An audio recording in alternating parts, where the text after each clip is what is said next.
এটা ঈদ তো পরিবারের সাথে করতেই মন চায় কাকা, কিন্তু করি তো অন্যের চাকরি, চাইলে কি আর সম্ভব কর? হায় রে বিদেশ, কি আর করবা। আচ্ছা ভালো থেকো। তুই পরের বার তোর জন্য কি আনবো রে মা? কিছু না। এই যে লাল জামাটা আনছি, তা পছন্দ হয়েছে? তুমি যে বলছিলা এইবার ঈদ বাড়িতে করবা, তাইলে ঈদের আগে যাইতেছো কেন? তোদের সাথে কাটানো প্রত্যেকটা দিনই তো আমার কাছে ঈদ রে মা, মন খারাপ করিস না। এই যে নাও।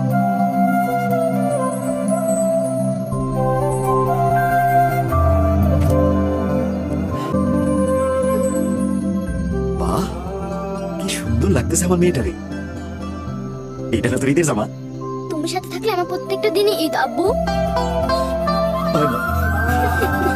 কে আর পারে বাবার মতো এমন ভালোবাসতে? কারণ বাবা জানেন সন্তানের মুখের হাসিতেই সৃষ্টি হয় তাদের উৎসবের উপলক্ষ।